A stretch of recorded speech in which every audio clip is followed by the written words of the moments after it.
Just a few words what is going on in Ukraine. Ukraine is defending itself from Russian troops. Almost all cities, especially in the east of Ukraine, lend themselves to bombardment. Kindergartens and shelters are shelled, and there are many victims among civilians, unfortunately. Our military is trying to protect every centimeters of Ukrainian land and especially Ukrainian people. More than 10 Russian airplanes were shut down, and it means that our military is much more stronger than it was 8 or 7 years ago. But as you know, the Russian army is the second, I think, army in the world, and unfortunately, Ukraine is now defending itself face to face with Putin and his army. There is a full-scale war going on. Many of our activists are still, unfortunately, in Kyiv, where difficult fighting continues. This night was very difficult. The father of one activist died today. Unfortunately, his heart failed, and we have a lot of refugees and who are trying to save their life, their children, and especially a lot of refugees on the west part of Ukraine. Now we have our activists in Kyiv, Sylvester with us, and few of our speakers, Mykola Kapitonenko and Ilya Kusa, and the connections is not so stable. That's why I now pass the floor to Sylvester, Mykola, and to Ilya, and after this we will discuss later, okay? Sylvester, what is the situation now in Kyiv? How was the night, last night? Oh, well, last night was difficult, even though we stayed in the shelter, me and my family. But as for your question, how Kyiv is holding perfectly. All the critical civilian infrastructure is working. Anti-air defense capabilities are working, despite heavy Russian shelling, missile attacks. But still, the trouble is that while we are mostly equal in terms of our on-the-ground capabilities with Russians, and that we are holding them on the outskirts of Kyiv mostly, we still lack the capabilities to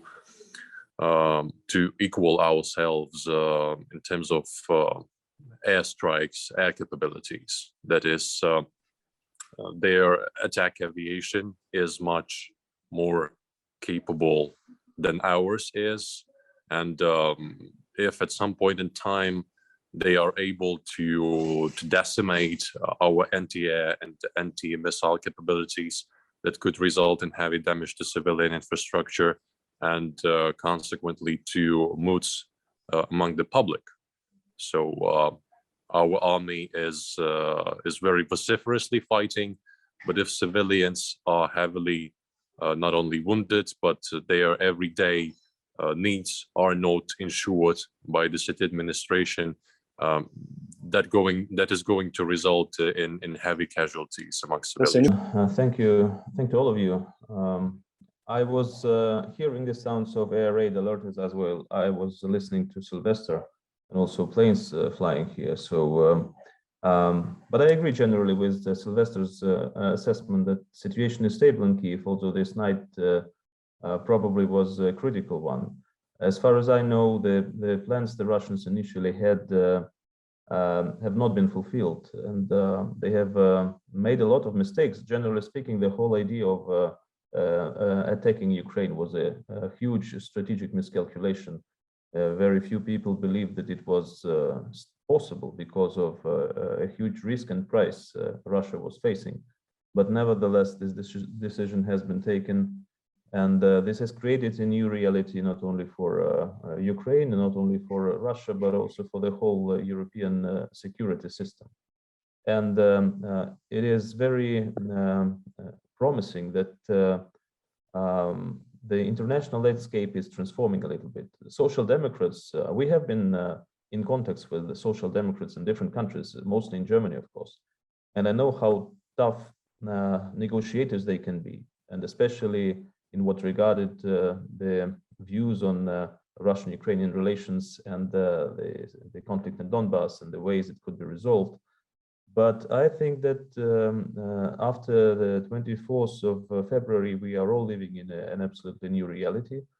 And the way the Western countries are responding to the situation is also very promising, although I have been mostly critical about the possible level of support, knowing exactly that sanctions is not the instrument which would make Putin change his policies, knowing the limitations of all other possible ways of supporting Ukraine, understanding perfectly that no European country would actually fight for Ukraine. And because of that understanding that the balance of forces between Ukraine and Russia is strongly against Ukraine and Russia's favor. But I also knew that asymmetric warfare can generate different kind of experience, and weak states can win against much stronger ones, especially when they are defending. So this is good news not only for Ukraine, but also for Europe. In what concerns practical steps which can be taken by the European countries, quite surprisingly for me, we are very close to switching Russia off the SWIFT system. And as far as I know, only Hungary's position is remaining critical. And I think that this is a matter of days, actually. And this will be very effective. I believe that American sanctions and the EU sanctions and the British sanctions are also quite painful. In my view, the pressure which can be put on the Kremlin can be grouped into two ways. One of them are changes which can affect the situation on the battlefield, can have immediate effect. And the other group is the instruments which can have a more prolonged effect. So the sanctions belong to the latter. And when we are saying about impacting the situation on the ground, which is critical, it is a matter of days. It is certainly about cutting off Russia of any military supplies, of supplies of any strategic products which can be converted into military products. It is also, on the contrary, supplying Ukraine with weapons and with money. That is basically what is happening today. And increasing the volumes of this is also important. I know that the Americans have taken the decision to issue an immediate package of aid of more than $600 billion of US dollars, and probably the idea of the White House to provide another $6.4 billion for assistance to Ukraine will be examined by the Congress. This is what should be done now already. But we also have to address more distant issues, because the war will be sooner or later over, and the crisis will be over as well, and then the negotiations would start. And these negotiations will not be only about Ukrainian Russian issues. They will touch upon huge humanitarian topics. They will also cover broader issues of new architecture of security in Europe, the one Russia was so much willing to install. But in case if Ukraine holds, then I believe that this architecture will be installed in a very different way than the one Russia wanted. I will stop here and then just take part in questions and answers. Thanks a lot, Nikolai. Thanks a lot for your very practical proposals, and I totally agree with you that we should think about what could have some effects in the future, but what should help us just immediately, and we really need this. I would like to pass the floor to Ilya. He's an analyst and expert and the representative from the Institute for Future. Please, Ilya. Ilya is in Kyiv too. Floor is yours. Thank you very much. Yeah, thank you. Thank you for giving me this opportunity. Well, I have nothing substantially to add about the situation in Kyiv. My colleagues actually said everything. My experience was practically the same. We heard explosions and shootings all the night, practically all the night, and since morning as well. You can hear some explosions right now. I think, I don't know if my colleagues hear this, we live in different neighborhoods, but still. So as I understand now, the ideal scenario for Russia, which they are trying to do now, is some sort of regime change in Kyiv. So they are trying to, in several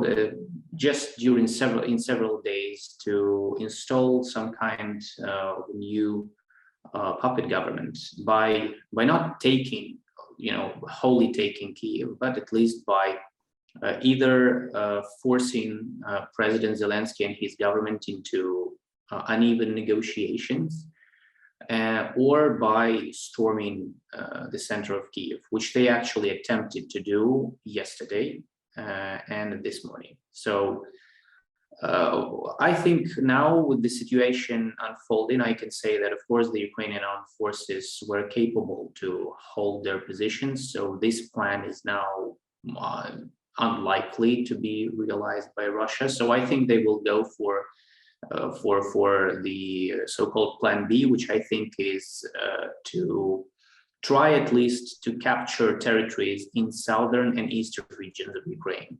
There, the situation is really difficult right now. I think it's no less difficult than around Kyiv, because they have already managed to assault Ukraine from the territory of the Crimean Peninsula, and now, as at least there were plenty of information today that there were fierce battles going on around the cities of Kherson, Mariupol, and Melitopol, southern and eastern regions. So I think they will try to, if they could not capture Kyiv, they will try to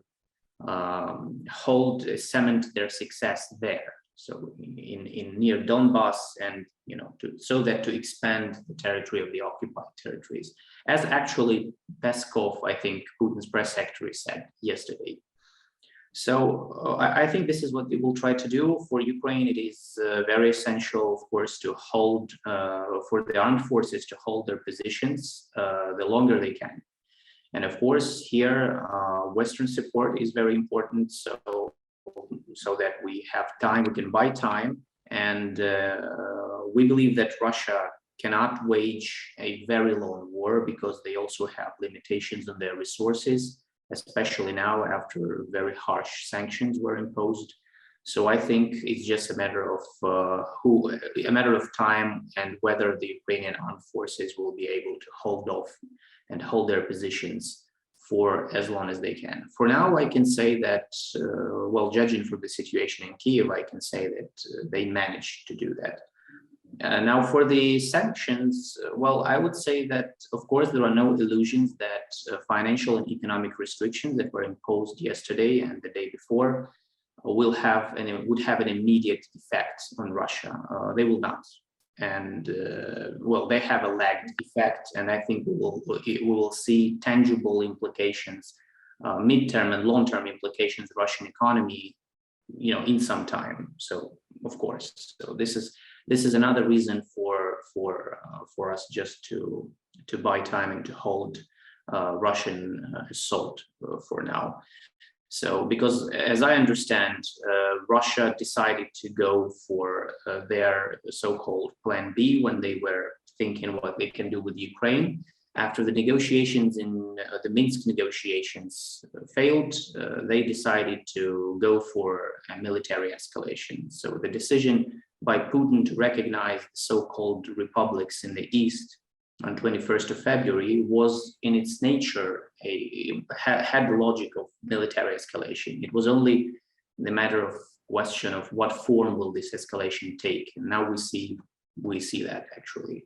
We are seeing that for the third day. So I think that's why I think economic and financial sanctions will hurt Russian economy in the time being, in time. So not like today or tomorrow, but still I think the Russian political elites, at least those who have made recent decisions, they don't care about that, and that's why this makes Russia even more dangerous, both for Ukraine and for Europe as well. So I think I will stop here.